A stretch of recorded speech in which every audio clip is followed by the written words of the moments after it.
नमस्कार प्यारे बच्चों, आपकी अपनी कोचिंग सुमन हिंदी क्लास में आपका हार्दिक स्वागत है। आज मैं यूपीपी तथा यूपीएसआई के लिए साहित्य के अति महत्वपूर्ण प्रश्न लेकर आपके समक्ष उपस्थित हूँ, जो विगत वर्षों में यूपीपी और यूपीएसआई में पूछे गए प्रश्न हैं। ये साहित्य का वीडियो 3 है, तो देखते हैं इन महत्वपूर्ण प्रश्नों को। प्रश्न 1, माखनलाल चतुर्वेदी को किस रचना के लिए साहित्य अकादमी पुरस्कार दिया गया था? ये देखो बच्चों, यूपीपी एग्जाम 2019 में पूछा गया प्रश्न है। 1 हिमतरंगिणी, 2 समर्पण, 3 युगचरण, 4 माता। इसका विकल्प 1 सही है, हिमतरंगिणी। हिमतरंगिणी के लिए माखनलाल चतुर्वेदी को साहित्य अकादमी पुरस्कार दिया गया था और ये हिंदी साहित्य का सबसे पहला पुरस्कार था। ये हिंदी साहित्य अकादमी का सबसे पहला पुरस्कार था, जो कि माखनलाल चतुर्वेदी जी को हिमतरंगिणी नामक कृत के लिए दिया गया था और ये सन 1955 में दिया गया था। देखेंगे अगला प्रश्न। प्रश्न 2, 2017 का साहित्य अकादमी पुरस्कार किस लेखक को दिया गया? 1 रमेश कुंतल मेघ, 2 मृदुला गर्ग, 3 राम दशरथ मिश्र, 4 रमेश चंद्र शाह। इसका विकल्प 1 सही है, रमेश कुंतल मेघ। ये रमेश कुंतल मेघ को विश्व मिथक सरित सागर के लिए दिया गया था। क्या नाम था इनकी रचना का? तो इनकी रचना का नाम एक बार और सुन लीजिए, विश्व मिथक सरित सागर। तो विश्व मिथक सरित सागर यह रचना का नाम था और इस पर इनको 2017 का साहित्य अकादमी पुरस्कार दिया गया था। और इनकी कृत कौन सी विधा की थी? इनकी कृत थी साहित्यिक समालोचना। क्या थी? साहित्यिक समालोचना। देखेंगे अगला प्रश्न। प्रश्न 3, श्रीलाल शुक्ला को उनकी किस कृति पर व्यास सम्मान प्रदान किया गया? 1 सीमाएं टूटती हैं, 2 विश्रामपुर का संत, 3 आदमी, 4 अज्ञातवास। इसका विकल्प 2 सही, विश्रामपुर का संत। विश्रामपुर का संत के लिए इनको 1999 में व्यास सम्मान दिया गया और ये उपन्यास विधा की रचना है। देखेंगे अगला प्रश्न। प्रश्न 4, महादेवी वर्मा को ज्ञानपीठ पुरस्कार किस कृति पर मिला? 1 यामा, 2 नीरजा, 3 दीपशिखा, 4 श्रृंखला की कड़ियाँ। इसका विकल्प 1 सही है, यामा। महादेवी वर्मा को ज्ञानपीठ पुरस्कार यामा नामक कृति पर मिला और ये 1982 में मिला था। महादेवी वर्मा छायावाद के 4 स्तंभों में से एक हैं और ये जो हैं इनको आधुनिक मीरा के नाम से भी जाना जाता है। और बच्चों, आप लोग इनकी सभी रचनाएं याद कर लीजिएगा। देखेंगे अगला प्रश्न। प्रश्न 5, अज्ञेय जी को किस कृति पर ज्ञानपीठ पुरस्कार मिला है? ये भी देखो, यूपीपी एग्जाम 2018 में पूछा गया प्रश्न है। तो बच्चों, जितने भी प्रश्न हैं ये साहित्य, ये सभी आपकी परीक्षा में विगत वर्षों में पूछे गए प्रश्न हैं। अज्ञेय जी को किस कृति पर ज्ञानपीठ पुरस्कार मिला है?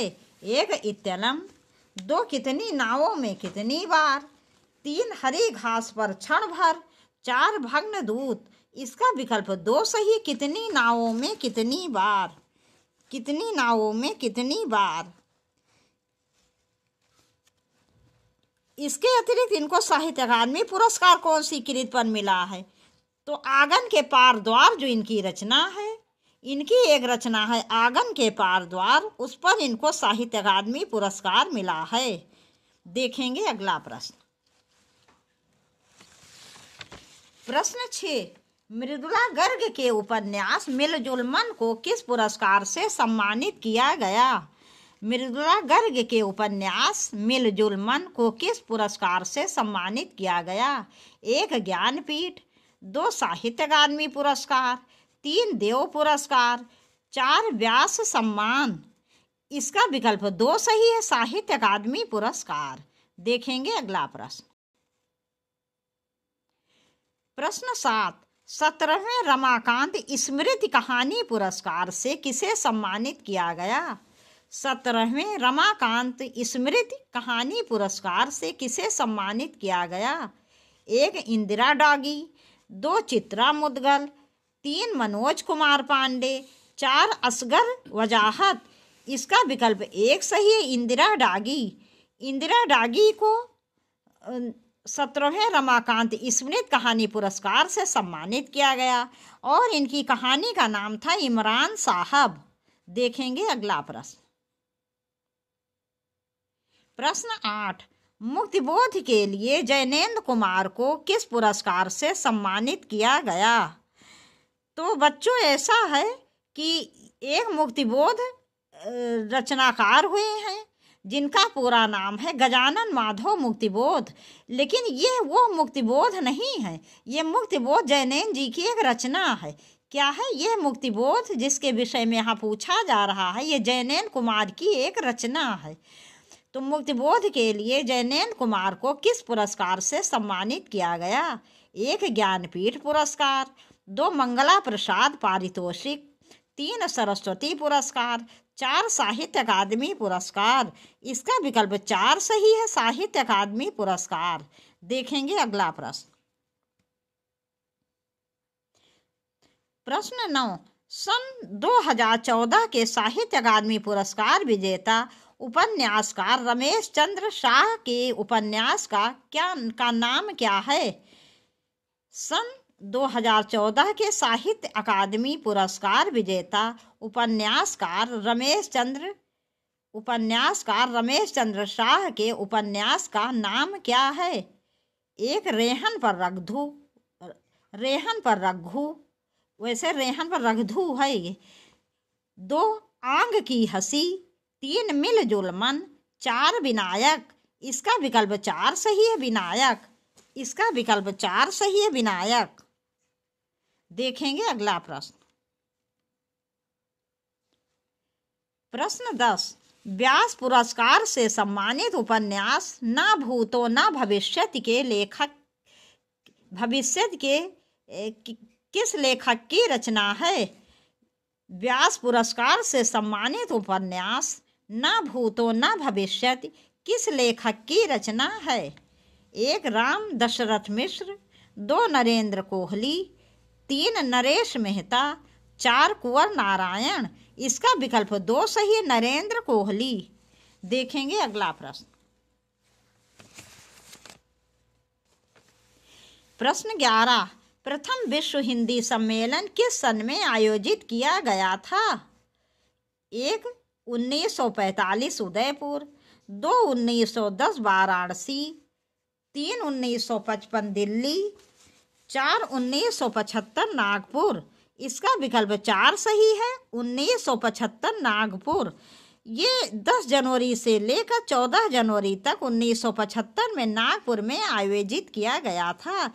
इसीलिए प्रत्येक वर्ष 10 जनवरी को हिंदी विश्व दिवस मनाया जाता है। देखेंगे अगला प्रश्न। प्रश्न 12, अलका सरावगी को किस रचना के लिए हिंदी साहित्य अकादमी का पुरस्कार मिला? 1 कलिकथा वाया बाईपास, 2 कितना बड़ा झूठ, 3 एक लड़की, 4 यारों के यार, इसका विकल्प 1 सही है। कलिकथा वाया बाईपास। कलिकथा वाया बाईपास पर अलका सरावगी को हिंदी साहित्य अकादमी पुरस्कार मिला था। देखेंगे अगला प्रश्न। प्रश्न 13, 1973 में साहित्य अकादमी पुरस्कार प्राप्त आलोक पर्व किसकी रचना है? 1 भवानी प्रसाद मिश्र, 2 हजारी प्रसाद द्विवेदी, 3 शिव मंगल सिंह सुमन, 4 भीष्म साहिनी, इसका विकल्प 2 सही है। हजारी प्रसाद द्विवेदी। ये इनका निबंध है और ये ललित निबंधकार माने जाते हैं। देखेंगे अगला प्रश्न।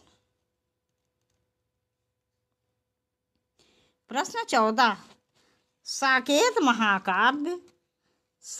महाकाव्य पर कवि मैथिली शरण गुप्त को कौन सा पारितोषिक प्राप्त हुआ?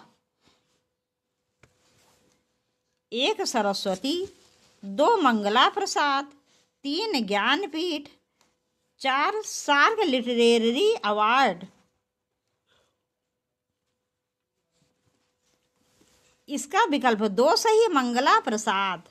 साकेत मैथिली शरण गुप्त जी का महाकाव्य है और यह खड़ी बोली में रचित है। ये लक्ष्मण जी की पत्नी उर्मिला जी की, जब लक्ष्मण जी रामचंद्र जी और माँ सीता के साथ वन चले जाते हैं तो उनकी विरह दशा का वर्णन किया गया है इसमें। इसके अतिरिक्त मैथिली शरण गुप्त की कुछ प्रमुख रचनाएं हैं, जैसे साकेत, यशोधरा, पंचवटी, भारत भारती, नहुष, ये सब इनकी प्रसिद्ध रचनाएं हैं। आप लोग मैथिली शरण गुप्त जी की सभी रचनाएं याद कर लीजिएगा। ये द्विवेदी युग के कवि हैं और इनको जो इनकी भारत भारती रचना थी उस पर 1912 में महात्मा गांधी ने इन्हें राष्ट्रकवि की उपाधि से विभूषित किया था। देखेंगे अगला प्रश्न। प्रश्न 15, महादेवी वर्मा को नीरजा के लिए कौन सा पुरस्कार प्राप्त हुआ? 1 द्विवेदी पदक, 2 ज्ञानपीठ, 3 सेक्सरिया पदक, 4 द्विवेदी पदक। इसका विकल्प 3 सही है, सेक्सरिया पदक। महादेवी वर्मा जी को नीरजा के लिए सेक्सरिया पदक मिला और इनको ज्ञानपीठ पुरस्कार मिला था 1982 में इनकी यामा नामक कृति के लिए। देखेंगे अगला प्रश्न। प्रश्न 16, किस कवि को सोवियत लैंड नेहरू पुरस्कार से सम्मानित किया गया है? 1 अज्ञे, 2 जयशंकर प्रसाद, 3 नागार्जुन, 4 सुमित्रा नंदन पंत। इसका विकल्प 4 सही है, सुमित्रा नंदन पंत। ये सुमित्रा नंदन पंत जी छायावादी कवि हैं। ये छायावाद के 4 स्तंभों में से एक हैं और इन्हें प्रकृति का सुकुमार कवि माना जाता है। इन्हें क्या उपमा मिली है? प्रकृति का सुकुमार कवि। देखेंगे अगला प्रश्न। प्रश्न 17, लोकायतन कृति के लिए सोवियत लैंड नेहरू पुरस्कार किसे दिया गया? 1 केदारनाथ, 2 रामविलास शर्मा, 3 गोविंद मिश्र, 4 सुमित्रा नंदन पंत। इसका विकल्प 4 सही है, सुमित्रा नंदन पंत। लोकायतन के लिए इन्हें सोवियत लैंड नेहरू पुरस्कार मिला सुमित्रा नंदन पंत जी को, और इनको ज्ञानपीठ पुरस्कार मिला था चिदम्बरा नामक कृति के लिए, जो हिंदी साहित्य का सबसे पहला ज्ञानपीठ पुरस्कार था। देखेंगे अगला प्रश्न। प्रश्न 18, अज्ञेय जी को किस कृति पर भारतीय ज्ञानपीठ पुरस्कार मिला है? 1 बावरा हेरी, 2 क्योंकि मैं उसे जानता हूँ, 3 महावृक्ष के नीचे, 4 कितनी नावों में कितनी बार। इसका विकल्प 4 सही है, कितनी नावों में कितनी बार। देखेंगे अगला प्रश्न। प्रश्न 19, निम्न में से कौन सी कृति सन 1963 में साहित्य अकादमी पुरस्कार विजेता अमृत राय की है? 1 मुक्तिबोध, 2 निराला की साहित्य साधना, 3 राग दरबारी, 4 प्रेमचंद कलम का सिपाही। इसका विकल्प 4 सही है, प्रेमचंद कलम का सिपाही। प्रेमचंद कलम का सिपाही ये प्रेमचंद जी की जीवनी है। ये प्रेमचंद जी की जीवनी है और इसे अमृत राय जी ने लिखा था। अमृत राय जी प्रेमचंद्र जी के पुत्र थे और इसी रचना पर इन्हें 1963 में साहित्य अकादमी पुरस्कार मिला था। देखेंगे अगला प्रश्न। प्रश्न 20, 1982 में इनमें से किसे ज्ञानपीठ पुरस्कार मिला? 1 बंकिम चंद्र चटर्जी, 2 महादेवी वर्मा, 3 जयशंकर प्रसाद, 4 इनमें से किसी को नहीं। इसका विकल्प 2 सही है, महादेवी वर्मा। महादेवी वर्मा जी को 1982 में ज्ञानपीठ पुरस्कार मिला और उस समय ये हिंदी में ज्ञानपीठ पुरस्कार प्राप्त करने वाली पहली महिला लेखिका थीं। ये छायावाद के 4 स्तंभों में से एक हैं। छायावाद के 4 स्तंभ हैं जयशंकर प्रसाद, सूर्यकांत त्रिपाठी निराला, सुमित्रा नंदन पंत और महादेवी वर्मा। इन्हें आधुनिक मीरा या दूसरी मीरा के नाम से भी जाना जाता है। देखेंगे अगला प्रश्न। प्रश्न 21। सन 2013 में धूल पौधों पर के लिए गोविंद मिश्र को किस पुरस्कार से सम्मानित किया गया? सन 2013 में धूल पौधों पर के लिए गोविंद मिश्र को किस पुरस्कार से सम्मानित किया गया? 1 सरस्वती सम्मान, 2 सोवियत लैंड नेहरू पुरस्कार, 3 देव पुरस्कार, 4 व्यास सम्मान। इसका विकल्प 1 सही है, सरस्वती सम्मान। देखेंगे अगला प्रश्न। जैनेन्द्र कुमार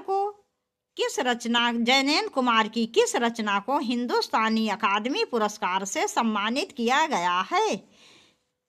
1 त्यागपत्र, 2 परख, 3 सुनीता, 4 कल्याणी। इसका विकल्प 2 सही है, परख। देखेंगे अगला प्रश्न। प्रश्न 23। भारत भारती पुरस्कार में से किसको सबसे पहले मिला? 1 महादेवी वर्मा, 2 जैनेन्द्र, 3 राम कुमार वर्मा, 4 अज्ञेय। इसका विकल्प 1 सही है, महादेवी वर्मा। अगला प्रश्न। प्रश्न 24। साहित्य अकादमी द्वारा 2016 में नासिरा शर्मा को किस उपन्यास के लिए पुरस्कार प्रदान किया गया?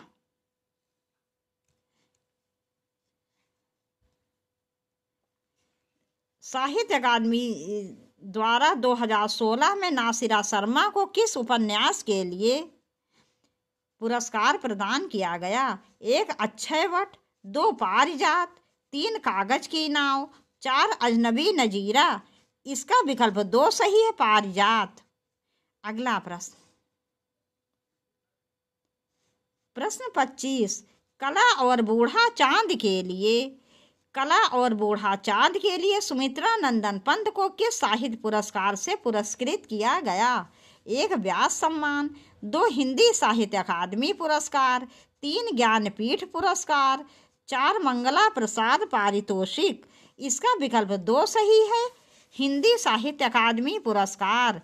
कला और बूढ़ा चांद सुमित्रा नंदन पंत जी की महत्वपूर्ण कृति है और इसके लिए इन्हें हिंदी साहित्य अकादमी पुरस्कार प्राप्त हुआ था। ये चांद भी बच्चों चंद्रबिंदु रहेगी।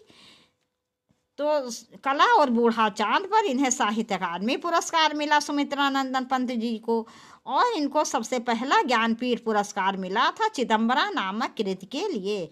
अब यहीं पर ये वीडियो समाप्त कर रहे हैं। मुझे पूरा विश्वास ये सभी प्रश्न आपको बहुत पसंद आएंगे, क्योंकि ये सभी प्रश्न आपकी परीक्षा में विगत वर्षों में पूछे गए हैं और आपकी परीक्षा के लिए बहुत महत्वपूर्ण हैं। तो बच्चों अब जल्दी ही मिलेंगे। इस बार आपके लिए हम अलंकार के बहुत अच्छे प्रश्न लेकर आएंगे। अलंकार, फिर रस छंद, फिर उसके बाद फिर हम साहित्य के प्रश्न लेकर आएंगे। तो आपसे हम बहुत जल्दी ही मिलेंगे बहुत अच्छे प्रश्नों के साथ। तब तक के लिए नमस्कार।